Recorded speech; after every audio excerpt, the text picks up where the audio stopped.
News 28 मराठीमध्ये आपले स्वागत आहे। आजच्या मोठ्या बातम्यांबद्दल बोलूया। शहापूर मुरबाडमध्ये धरणाचा घाट, शेतकरी बुडवून धनाढ्यांचा फायदा, कुणबी सेनेचा आक्रमक इशारा। ब्रिटिश काळापासून मुंबई ठाण्याला पाणीपुरवठा धरणातून होतोय। ठाणे जिल्ह्यात नंतरही मोठमोठी धरणे उभी राहिली, पण फायदा फक्त शहरी भागाला। शेतकरी मात्र आजही सिंचनापासून वंचितच। वाढती महागाई, उत्पादनाचा वाढलेला खर्च यामुळे शेतकरी बेहाल झालाय।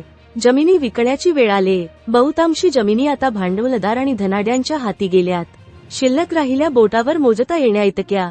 शहापूर मुरबाडमध्ये होणाऱ्या काळू धरणसारख्या नव्या धरणांमागेही तोच खेळ सुरू आहे का?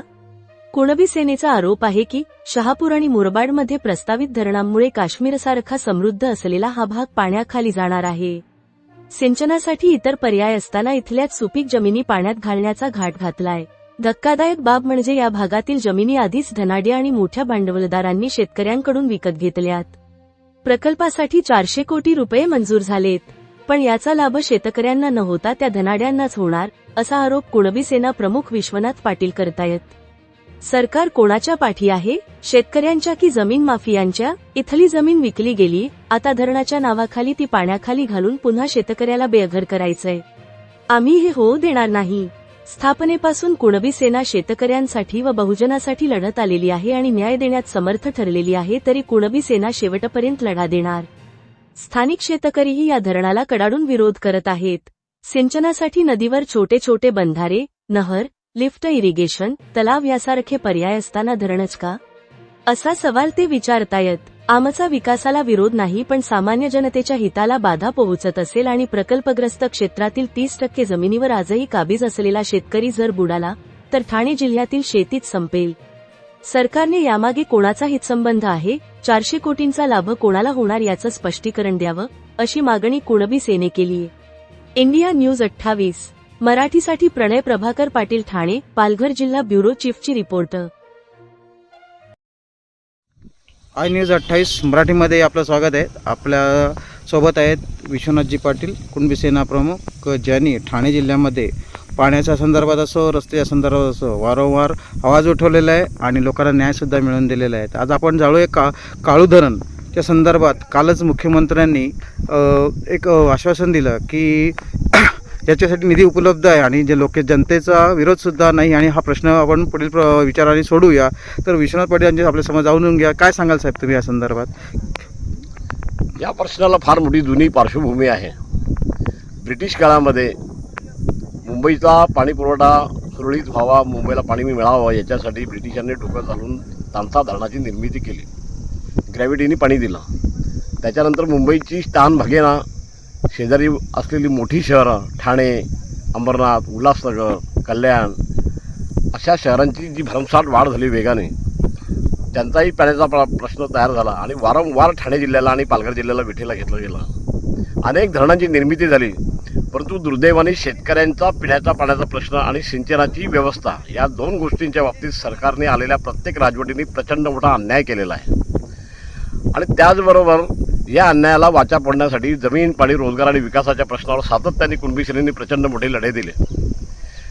मला पूर्णपणे आठवतं की ज्या वेळेला कुणबी सेनेच्या वतीने लाखोंच्या सभा आम्ही आयोजित केल्या, त्यावेळेला शरद पवार मुख्यमंत्री असू द्या, त्यावेळेला विलासराव देशमुख मुख्यमंत्री असू द्या, पृथ्वीराज चव्हाण असू द्या, त्याचबरोबर अशोकजी चव्हाण असू द्या, उद्धव ठाकरे असू द्या, नाहीतर आत्ताचे देवेंद्र फडणवीस असू द्या किंवा एकनाथ शिंदे असू द्या, या सगळ्यांना कुणबी सेनेने मांडलेली व्यथा माहीत आहे। ही व्यथा एखाद्या समाजाची मी मांडली नव्हती, तर संबंध कष्टकरी वर्ग आणि शेतकरी वर्ग जो उजाड होत चाललेला कोकणातून, भात शेती ही परवडणारी गोष्ट राहिलेली नाही। सिंचन व्यवस्था नसल्याकारणाने आणि परवडत नसलेली जमीन लावल्यामुळं इथला शेतकरी कर्जाच्या खाईमध्ये डुबला आणि इथल्या शेतकऱ्यांनी धनिकांना जमिनी विकल्या आणि आज त्या विकल्यांची म्हणजे जमिनी विकण्याचं प्रमाण एवढं भयानक वाढलेलं आहे की 30% जमीन आता केवळ शेतकऱ्यांकडे राहिलेली आहे आणि त्याच्यात भरीसभर म्हणून इकडे वाढवण बंदराची जी काही निर्मिती करायला लावलेली आहे, त्या निर्मितीच्या मधून अनेक समस्या तयार झालेल्या आहेत। आदिवासींना त्यांच्या जमिनी लीजवर द्यायला सांगितलेल्या आहेत। 99 वर्षाच्या कराराने उद्या लीज झाली तर उद्या आदिवासी देखील भूमिहीन होणार इकडचे। ही स्थिती चालू असताना काळू आणि शाही धरण हे प्रामुख्याने शहापूर तालुक्यामध्ये निर्माण होणार आहे आणि काळू धरण त्याची निर्मिती ही मुरबाड तालुक्यामध्ये होणार आहे। दोन्ही ठिकाणच्या भूमिपुत्रांनी एकत्रित येऊन जबरदस्त लढाई त्या विषयामध्ये केलेली आहे। 9 साली हा विषय भयंकर ऐरणीवर आला होता आणि त्याचं नोटिफिकेशन झाल्यानंतर दोन्ही ठिकाणी मोठ्या प्रमाणामध्ये जमिनीची विक्री झालेली आहे. हजारो हेक्टर जमीन आज त्या भागातली शेतकऱ्यांकडून धनिकांकडे गेलेली आहे आणि त्या धनिकांनी घेतलेल्या जमिनीची विक्री व्हावी सरकारी कायद्याप्रमाणे, त्यासाठी हा सगळा घाट घातलेला आहे. त्या दोन्ही धरणातून स्थानिक जनतेला कुठेही पाणी मिळणार नाही, कारण आज आमच्याकडे वैतरणा बनली, अप्पर वैतरणा बनली, तानसा बनली, त्याचबरोबर भातसा बनली, त्याच्यानंतर वांद्री प्रोजेक्ट झाला ह्या पालघर जिल्ह्यामध्ये, त्याच्याबरोबर जांबा धरण झालं आणि त्याच्यावर धामणी धरण झालं. या सगळ्या धरणांमधून पाणी देण्याचा जो सिलसिला आहे शहरांना, तो थांबलेला नाही. आणि ग्रामीण भागावर अन्याय होत असताना काल अचानक राज्याचे उपमुख्यमंत्री श्री एकनाथरावजी शिंदे यांनी जी घोषणा केलेली आहे की MMRDAने 400 कोटी रुपये सिंचन व्यवस्थेसाठी वर्ग केलेले आहेत. हे सिंचन व्यवस्थेत धरण तर अजून पूर्ण झालेलं नाही, एक मुद्दा. आणि त्या धरणाला एवढा विरोध आहे की गेल्या 20 दिवसामध्ये मी गाव बैठका घेतल्या. त्यानंतर झालेल्या एका मोठ्या जाहीर सभेमध्ये माझ्याबरोबर आपले राजू शेट्टी शेतकऱ्यांचे नेते तेही होते. तिथल्या शेतकऱ्यांनी व्यथा म्हणताना अक्षरशः रडून आम्हाला काही गोष्टी सांगितलेल्या आहेत. आणि काश्मीरसारखंच एक प्रकारचं खोरं आहे आणि ते खोरं जर पाण्याखाली डुबवायचं असेल तर हा एक ठाणे जिल्ह्यावर होणारा मोठा अत्याचार आहे. आणि ह्या अत्याचाराला कसोशीने आम्ही विरोध केल्याखेरीज राहणार नाही. आणि शेतकऱ्यांचं प्रचंड मोठं संघटन याच्यामध्ये उभं राहील. आणि अनेक वर्षाची जी चीड आहे की आमचं पाणी जसं रक्त शोषावं त्या पद्धतीने पाणी शोषून घेतलेलं आहे. इथल्या माणसाला प्यायला पाणी नाही, इथली सिंचन व्यवस्था नाही, इथला शेतकरी उजाड होत चाललेला आहे. त्याची तमा न बाळगताना वारंवार नवीन धरणं बनवण्याचा जो घाट घातला आहे हा कोणाला तरी धनिक माणसांसाठी घातला जात आहे. मुंबईतला एक फार मोठा बिल्डर याच्यामध्ये काम करून राहिलेला आहे. यथावकाश मी त्याचं नाव देखील जाहीर करणार आहे. आणि त्यातल्या त्यात भावली धरणातून शहापूरला जे पाणी आणण्याचा जो घाट घालायला लावलेला आहे हे 100% खोटं आहे. त्या भावली धरणामध्ये पाणी नाही आणि त्याचाही संताप लोकांचा बाहेर येणार आहे. त्याचबरोबर गेल्या 2 वर्षापासून एक अत्यंत केंद्राची महत्त्वाकांक्षी योजना जी होती जलजीवन मिशनची, ती पूर्णपणे फेल्युअर गेलेली आहे. आणि त्याच्यामध्ये 100% हा भ्रष्टाचार झालेला आहे. अधिकारी वर्ग आणि कंत्राटदार, त्याचबरोबर लोकप्रतिनिधींचं जे त्याच्यावर अंकुश पाहिजे तो अंकुश कुठल्याही पद्धतीचा राहिलेला नाही. आणि त्याच्यामुळे ठाणे जिल्ह्यातली परिस्थिती आणि पालघर जिल्ह्यातली परिस्थिती ही आवाक्याच्या बाहेर चाललेली असताना काल अचानक ही जी काय घोषणा झालेली आहे नवीन निधी देण्याची धरणाच्या बाबतीत, हा निधी नेमकी कोणासाठी आहे? ज्यांनी जमिनी खरेदी केलेल्या आहेत यांना श्रीमंत करायचे आहेत का?